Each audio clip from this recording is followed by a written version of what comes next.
सभी को जोहार, स्वागत है आप सभी का आपके अपने यूट्यूब चैनल में। तो आप सभी के लिए सबसे बड़ी अपडेट क्या है सर, एक्साइज कांस्टेबल का एग्जाम डेट कंफर्म हो चुका है। एडमिट कार्ड का लिंक भी जारी कर दिया गया है। एक शॉर्ट वीडियो मैंने ऑलरेडी उसके बारे में बता दिया है। तो हिंदी पेपर वाले बच्चे अक्सर कंफ्यूज करते हैं सर, लेखक परिचय वाला चीज जो है ना वो याद नहीं हो पाता है और बहुत टाइम भी लग जाता है याद करने में। तो बिल्कुल बहुत ही कम टाइम में, यानी 4 से 5 मिनट के वीडियो के अंदर में, मैक्सिमम 6 मिनट का हो सकता है, उसमें हर एक लेखक का जो भी important exam point of view से डिटेल हो सकता है वो मैं आपको बताने वाला हूं। इसी टाइप के फॉर्मेट में मैं आपको नहीं दिखूंगा, बल्कि आपको सिर्फ कंटेंट दिखने वाला है, ताकि आप कंटेंट पे फोकस करें, मेरे चेहरे पे ध्यान ना दें। तो सबसे पहले आपको हिंदी में 2 किताबें पढ़नी, कृतिका और क्षितिज। तो कृतिका भाग 2 में लेखक परिचय मैं शुरू कर रहा हूं पार्ट बाय पार्ट।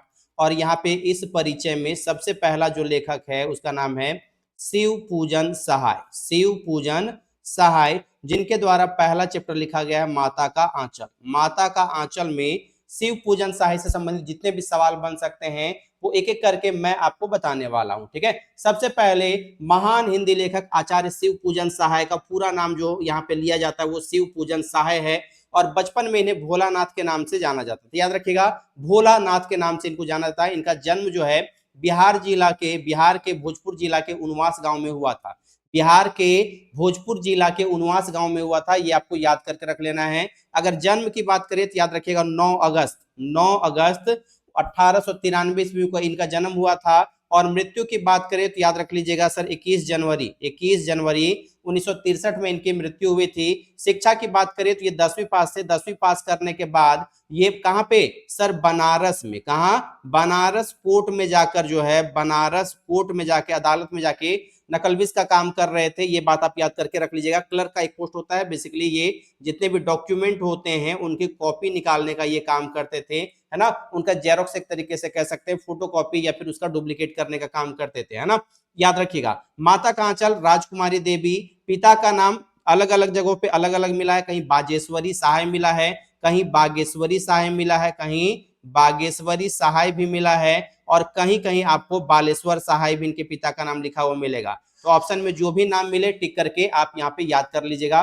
पत्नी के नाम जो है इस पर विवाद है, तो कहीं पर पत्नी का नाम सर्वज्ञा सिर्फ मिला है, सर्वज्ञा, और कहीं कहीं प्रेमलता सहाय भी मिला है। हालांकि नाम को लेकर कंफ्यूजन है अलग अलग लोगों का, लेकिन मैक्सिमम लोगों का मानना है कि सर्वज्ञा इनकी पत्नी का नाम था। इनके पर्सनल जीवन के बारे में बहुत ज्यादा डिटेल जानकारी ऑफिशियली नहीं मौजूद है। पेशा से ये शिक्षक थे, है ना। पेशा से क्या थे? शिक्षक थे। ये बात आपको याद करके रख लेना। पेशा इनका क्या था? पेशे से ये शिक्षक थे। ये बात आपको याद करके रख लेना, ये शिक्षक थे। बनारस में ये नकलविस का काम करते थे, है ना। इस बात को याद रखिएगा। ये कब? जब मैट्रिक पास किए थे उसके बाद का ही ये इनका काम था। बाद में ये शिक्षक बन गए थे। जब असहयोग आंदोलन छिड़ा उस समय इन्होंने अपनी नौकरी को क्या किया?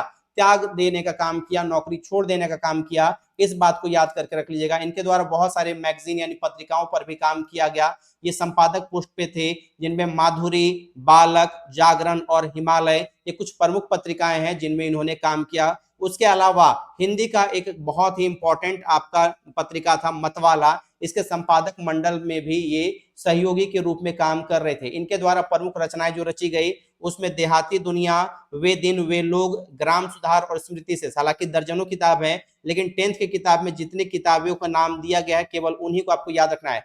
देहाती दुनिया, वे दिन वे लोग, ग्राम सुधार और स्मृति शेष, बस इतना ही आपको नाम याद करके रख लेना है। पत्रिका माधुरी, बालक, जागरण, हिमालय और मतवाला आपको याद करके रख लेना है। ये देहाती दुनिया, है ना। शिव पूजन सहाय का स्मृति शेष। उसके अलावा एक चीज और याद रखेगा, शिव पूजन रचनावली के 4 खंड, ये पहला खंड है। 4 खंड में इनके द्वारा जितनी भी कहानी लिखी गई है, ये बेसिकली आपके कहानी के लिए ज्यादा जाने जाते हैं, कहानी लिखने के लिए। और वैसे कविता को हम लोग गद्य लेखक के रूप में जानते हैं, गद्य लेखक के रूप में ये जाने जाते हैं।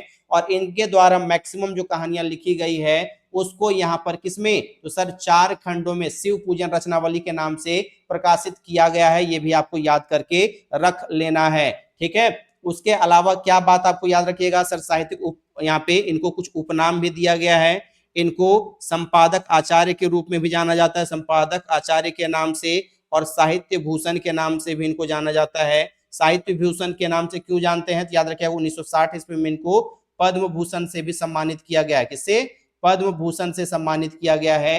इनके कहानियों में लोक जीवन और लोक संस्कृति का ज्यादा उल्लेख मिलेगा, लोक संस्कृति का ज्यादा उल्लेख मिलेगा। इस बात को आपको याद करके नोट करके रख लेना है। 1 से 2 बार इस वीडियो को देख लीजिए, टोटल जो बेसिक इंफॉर्मेशन है इनके बारे में आपको याद हो जाएगा।